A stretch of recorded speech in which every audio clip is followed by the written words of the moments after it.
Hello and welcome to Eye on Africa, daily roundup of all the very latest news from the African continent. The headlines tonight. Pomp and pageantry are laid out in Nigeria to welcome Jacob Zuma.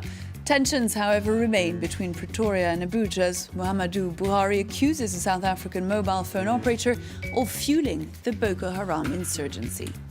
Benin's presidential election heads to a second round after the Election Commission announces the results of Sunday's poll.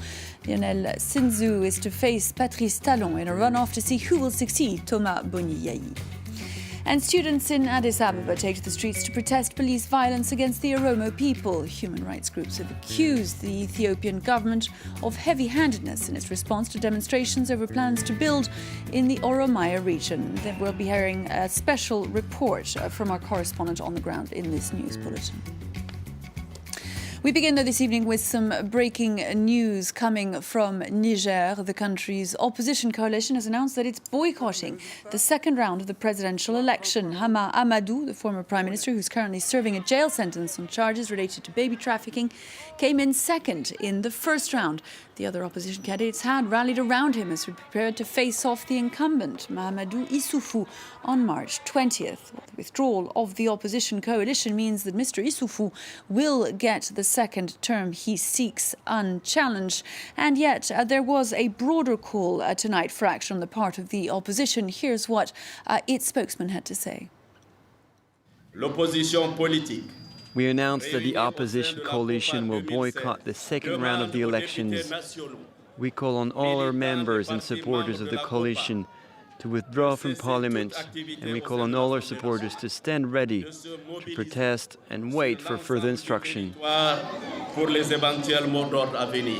We'll, of course, continue to follow that developing story in Niger here on France 24. Now, it was a visit aimed at fixing damaged ties. South Africa's President Jacob Zuma was in Nigeria today to meet with Muhammadu Buhari.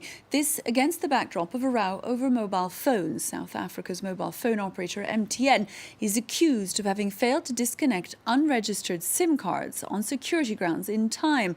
Today, Mr. Buhari accused the company of fueling terrorism in Nigeria. Here's Ben Barnier with more. Despite the marching band and official protocol, Nigeria's president did not pull any punches against his South African counterpart.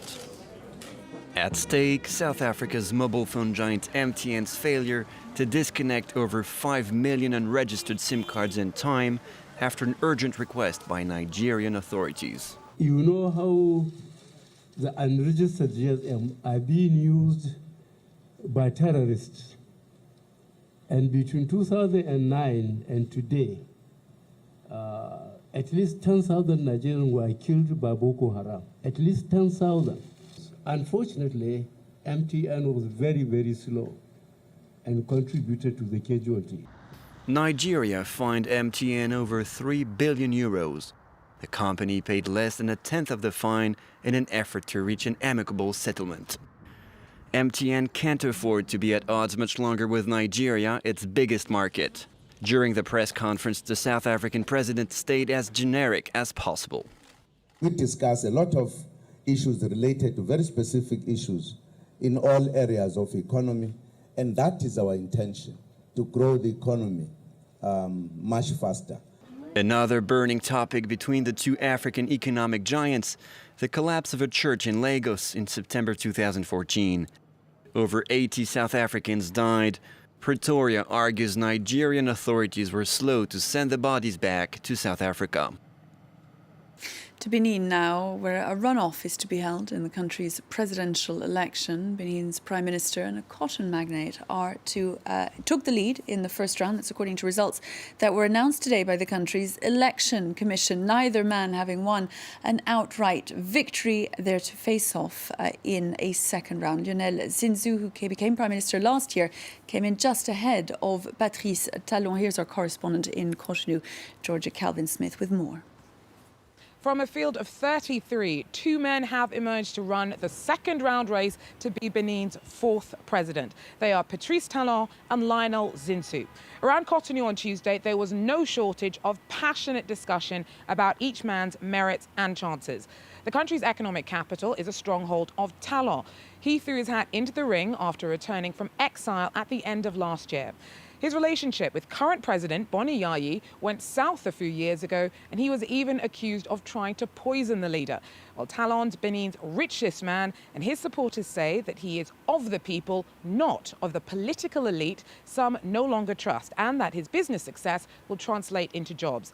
Critics of Franco-Beninese Zinsou are suspicious that he grew up in France and fear that he's out of touch. His backers, though, say that his illustrious international career as a financier is just what the country needs for a global view in overhauling the economy, and that as an outsider, he can break away from established political camps. Despite being supported by the president and Benin's three biggest parties, Zinsou's lead on Talon was relatively slim. Another to watch came in third on Sunday, Sébastien Ajavant. Called the Chicken King because of a fortune made in frozen poultry, he's turned potential kingmaker. In the run-up to the March 20th runoff, many are wondering whether and with whom he'll be siding. There have been protests today in the Ethiopian capital. Dozens of university students took to the streets of Addis Ababa to protest against police crackdowns. Police are accused of having used excessive force to end demonstrations over plans to requisition farmland in the country's Oromiya region. Late last year, the plans, which the Oromo consider an existential threat to their way of life, triggered some of the worst civil unrest the country's known for a decade. Everywhere you turn, construction dominates the skyline of Addis Ababa. The booming capital is a sign of Ethiopia's double-digit growth. But many members of Ethiopia's Oromo ethnic group see the expansion of the city into surrounding Oromiya region as a threat to their existence. 3 years ago, this family was forced to sell most of their land to give way to the sprawling capital. We want the government not to take away our property. The money that we get in return for the land isn't enough. Our life depends on this land. Grievances over land allocations is what sparked widespread protests last November. Activists say that over 200 people, in addition to a dozen police officers, may have died so far. To calm the protests, the government announced in January it would halt the master plan that governs Addis Ababa's expansion into Oromiya. But that hasn't appeased the Oromo.